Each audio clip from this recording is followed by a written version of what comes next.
Bom dia, bom dia, bom dia, que a paz de Deus esteja na tua vida. Gente, tivemos ontem a Escola de Cristo e finalmente o nosso grupo está se transformando e desenvolvendo uma mentalidade de igreja, de corpo de Cristo.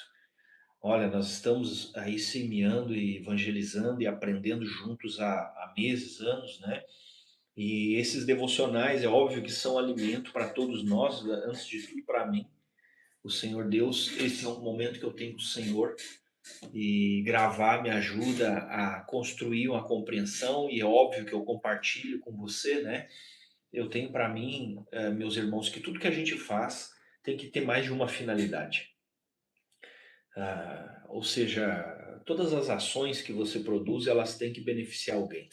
Todas as ações que você produz, se possível, que elas tragam um algo que ajude outra pessoa, sabe, gente? Isso é bíblico, é um propósito e na verdade é o que acontece quando nós começamos a conviver com o Senhor Deus.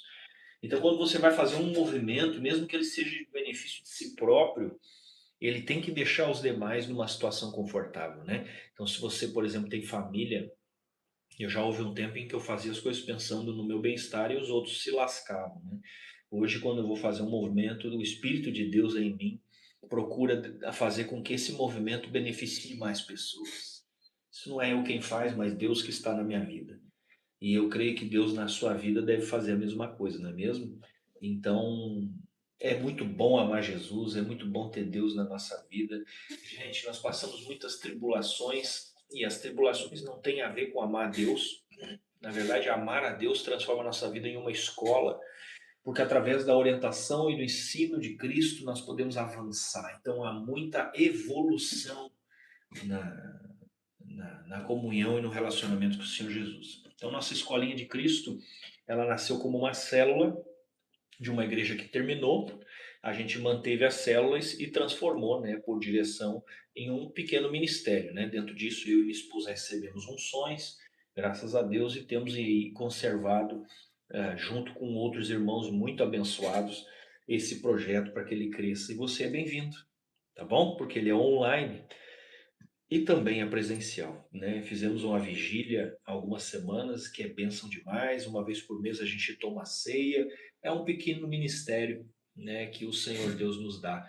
Assim como foi também para Davi no início da sua jornada, algumas pessoas, né, uma vida simples, e o Senhor Deus tem nos abençoado muito. Temos começado a viver, né, um tempo de comunhão, um tempo de amor, um tempo de fraternidade, que coisa que nós não conhecíamos.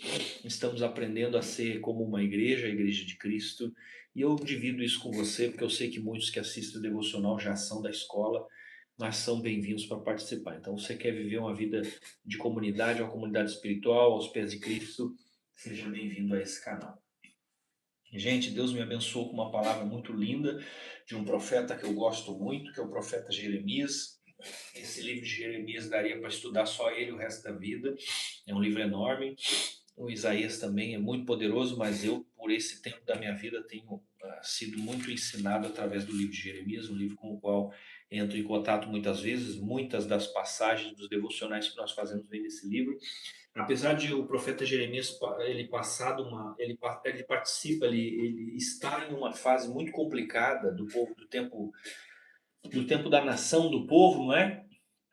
Também existem momentos muito belos de amor e de esperança entre Jeremias e Deus, né, em meio a toda aquela aflição. E aqui passa desapercebido, gente. Quando a gente lê esse livro numa vez só, passa desapercebido, mas Deus, em meio a tantas anunciações, tem momentos em Isaías e Jeremias que Deus anuncia a vinda do Cristo. E nós só sabemos isso porque estamos no futuro em relação a Jeremias. Senão, também provavelmente não entenderíamos a mensagem se, se fôssemos no mesmo tempo que Jeremias era. Então, eu vou ler o versículo, a gente ora e depois a gente retoma a leitura. Está chegando o tempo em que vou cumprir a promessa que fiz ao povo de Israel e de Judá, e nesse dia e nesse tempo farei surgir um verdadeiro descendente de Davi. E ele fará nessa terra o que é direito e justo. Amém, gente. É Jesus, gente. É Jesus. Jesus, através de José, ainda que José não seja o pai biológico, né? A Bíblia diz que o Espírito Santo de Deus anuncia, fecunda Maria, mas José como pai, como tutor, ele sim é descendente de Davi. Vamos fechar os nossos olhos e agradecer a Deus. Pai, colocamos as nossas vidas nas tuas mãos. Obrigado, Senhor. Conserva dentro de nós um coração jovem, um coração disposto a sorrir, a aprender contigo, Deus. Faça-nos nos aprender a conservar a tua graça e agir apenas sob a tua ordem, Deus.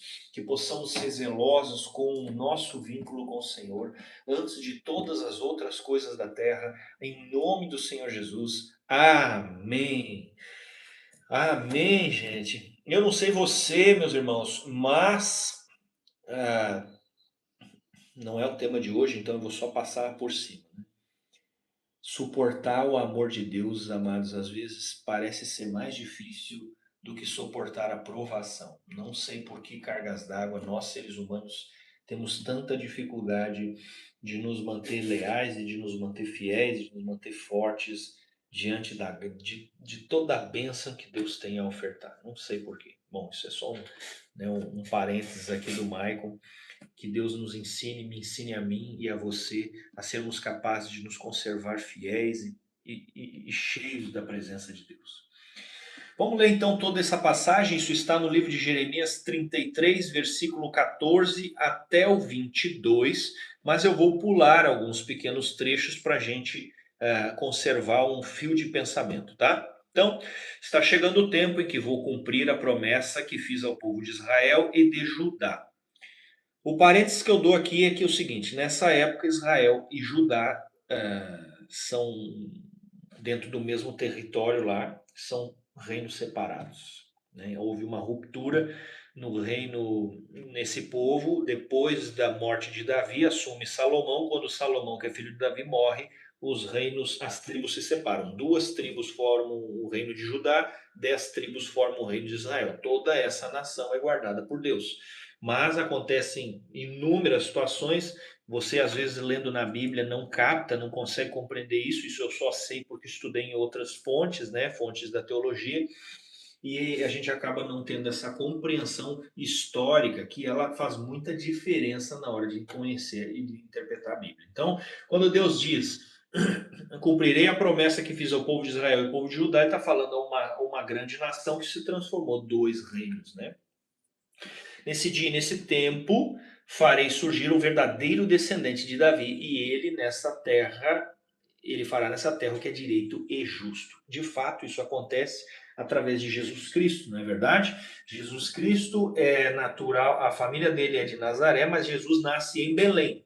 Existem promessas no Velho Testamento de que o Messias viria de Belém, né? Esse fato, muitos dos fariseus da época desconheciam. Eles chamavam Jesus de Nazaré, mas não sabiam que Jesus havia nascido em Belém em função do censo, né? Aconteceu um censo naquela época, lembram, quem já estudou isso, o rei Herodes mandou matar todas as crianças da cidade de Belém. Então, naquela mesma ocasião, logo Maria José e Maria têm que sair com Jesus, eles vão morar no Egito, onde de lá só voltam quando Jesus é grande já, né? Adolescente. No meio disso tudo aqui, o que está acontecendo? E o Jeremias ele está em Jerusalém, que está em Judá, né? E, se eu não me engano, posso estar errado, tá? O povo de Israel já está, na verdade, dominado pela Síria, então só sobra o reino de Judá, que agora vai ser conquistado pela Babilônia em pouco tempo. E Jeremias é o profeta que vai anunciar isso ao povo e vai dizer assim: olha, vocês ferrou, lascou, vocês vão ir para cativeiro, não tem o que fazer não. Por causa disso, certo, gente? Então, assim, é claro, só que Deus, em muitos momentos, ainda dá brechas de arrependimento, o povo não aceita, não recebe. Um descendente do rei é levado junto com uma comitiva para Babilônia, e um outro rei fica instalado em Jerusalém, e ele resiste o tempo todo ao Jeremias, ele não aceita a palavra, ele não se converte, eles lutam até o fim, mesmo contra a palavra de Deus. Então, esse lugar aqui é um eixo muito importante de uma vida espiritual, a obstinação. A obstinação é uma coisa que já tem uma predisposição dentro de você, mas que muitas vezes, quando você não consegue desfazer a sua obstinação, você passa igual a fazer parte do plano de Deus, mas aí, meu irmão, como um NPC, como diz os jovens, ou como um coadjuvante, você não é um protagonista consciente. Você vai ser o faraó, você vai ser o Judas, você vai ser o fariseu, você vai ser na orquestra da terra aquele que participa da obra de Deus, mas não da forma boa, gente. Então, na verdade, todo mundo aqui na Terra está a serviço de Deus, até Satanás. O ponto é que quando você é obstinado, você é duro de coração, você age pelos seus próprios impulsos, como várias pessoas do povo dentro dessa época. Você rejeita a palavra consciente de Deus, ou seja, Deus sempre dá a opção de arrependimento para todos, gente, para todos. E dentro dessa palavra, quando você diz, eu vou ficar no meu próprio caminho, né? Lá em Caim e Abel, Deus fala com Caim antes de Caim matar Abel, gente. Presta atenção na palavra, ela é para nós, ela é para mim, ela é para você. Deus fala com Caim antes de Caim matar Abel, mas Caim persevera na sua obstinação e aí a consequência é o pecado. Deus avisa, o pecado bate à tua porta porque está com a cara fechada, não é verdade que se fizeres as coisas certas, eu te aceitarei. Deus dá a opção, gente, para todos nós. Então, dentro dessa orquestra humana, a gente ocupa papéis que ou estão a favor do reino ou estão contra. Mas aí dentro disso você pode até participar de um processo onde, por exemplo, aqui o Nabucodonosor e a Babilônia são partícipes de uma obra de Deus, no intuito de disciplinar e ensinar o povo escolhido, o povo consciente.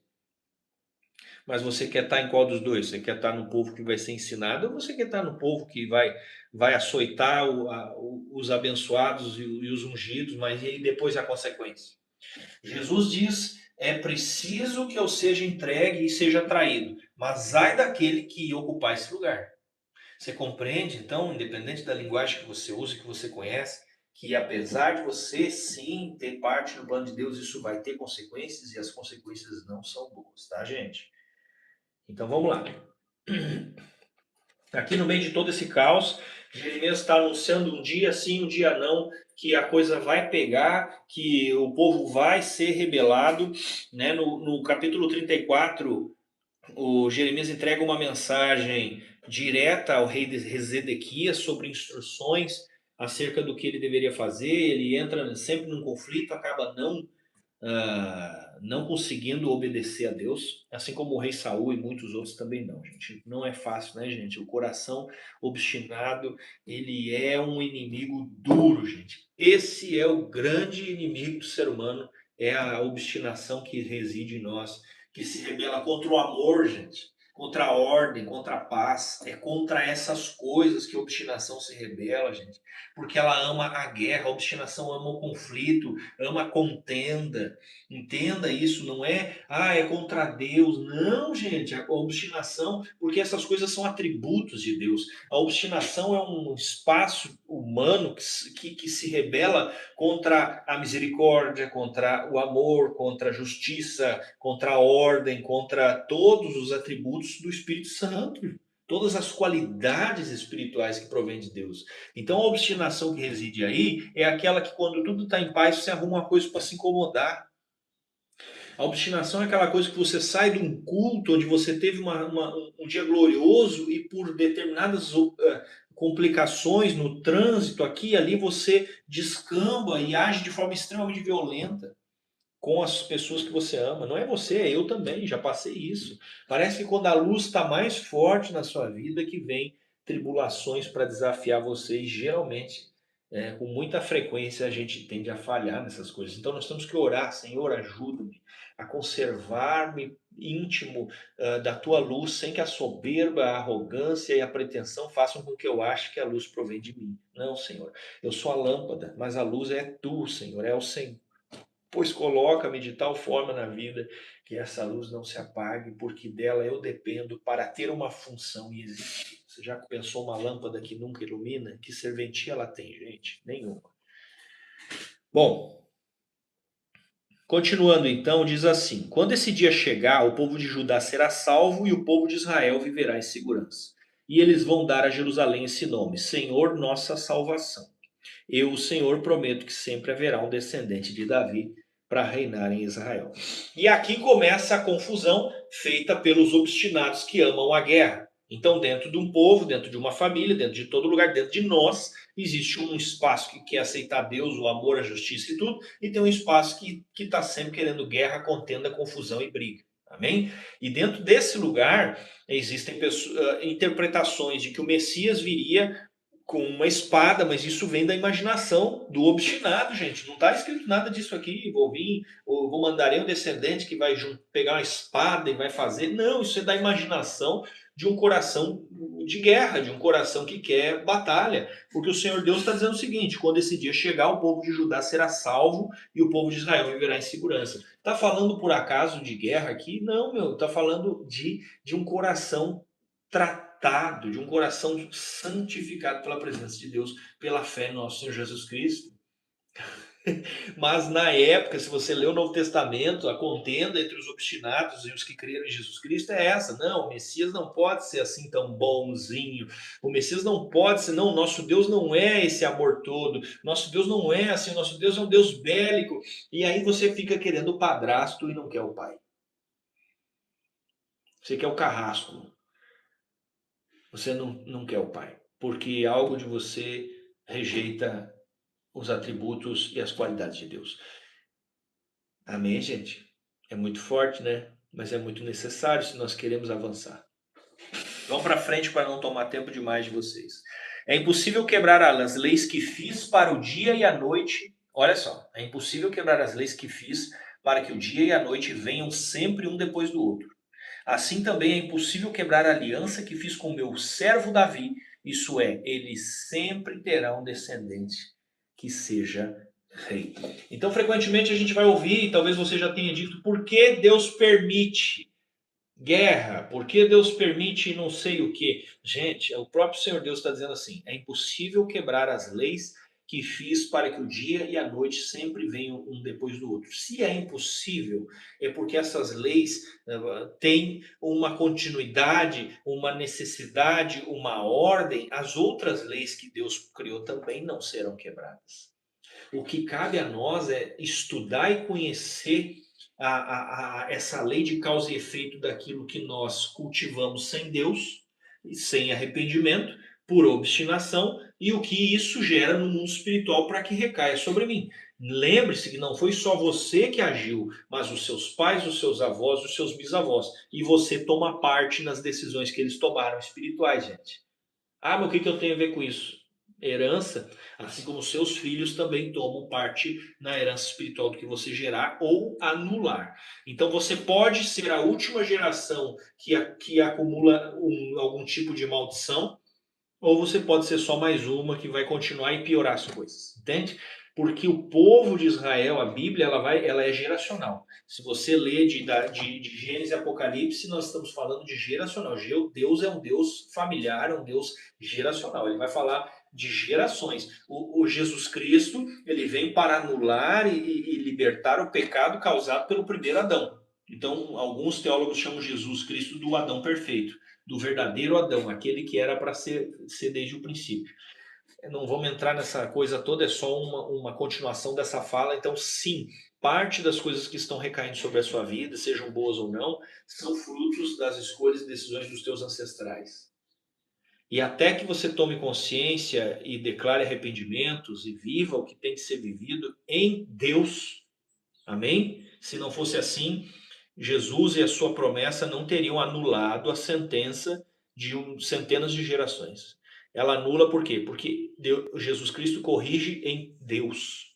Jesus Cristo corrige em Deus o acúmulo e o caos causado desde sempre pelos seus ancestrais. Então, quando você crê em Jesus, você zera a sua conta e a partir dali, sob a tutela dele, é como se Deus dissesse o seguinte: olha, a sua dívida da sua ancestralidade é impagável, porque tudo tem consequência e vocês quebram leis imutáveis minhas desde que nasceram, desde que saíram do ventre das mães de vocês. Né? Se você tivesse essa conversa com Deus. Daí Deus diz assim, mas eu tenho uma opção. Se você aprender com meu filho, Jesus Cristo, e ser servo dele, ser irmão dele, se aliciar com ele, eu quito essa história, mas tu tem que andar com ele, porque ele sabe o que me agrada e ele sabe como andar. Entende, gente? Então a aliança com Cristo não é só sobre teologia e religião. A aliança com Cristo é para que eu e você paremos de fazer besteira na terra. Para que eu e você paremos de machucar pessoas. Para que eu e você paremos de ser abominação. Para que eu e você paremos de ser movidos pelo caos. Porque é o que nós fazemos sem a ajuda do Espírito Santo. Então Deus dá uma condição para você. Olha, você sozinho não dá conta. Você sozinho não faz o que é certo, nem o que é bom, nem o que as leis espirituais que eu fiz preconizam. Você precisa de ajuda. E essa ajuda é Jesus. Esse é o princípio da cruz e de todo o processo teológico da palavra. Você sozinho só vai fazer mais do mesmo. Mesmo que você tenha pensamento positivo, você não sabe o que vai acontecer ali na frente. Alguém pode morrer, alguém pode nascer, o seu marido pode te trair, você trai não sei quem, e aí você se torna o quê? Ainda que haja bondade em você, que bênção, e Deus pôs isso de forma instintiva no seu coração, há um propósito para a sua vida, fazer as coisas sozinho aqui na terra, é impossível. Você precisa de ajuda, você precisa de um mestre, e esse mestre é Jesus. Porque os outros mestres da terra são pobres, são pequenos, são ilimitados, são insignificantes. Existem líderes, existem profetas, existem apóstolos, pastores e todas essas coisas, beleza, mas eles têm que dar testemunho de alguém maior do que eles. Senão está errado. Se você segue qualquer pessoa que não dá testemunho de alguém maior do que ele, fuja desse lugar. E esse alguém maior tem que ser Deus e não outra coisa. Senão você vai comer uma comida estragada e não o melhor da terra. Amém, gente?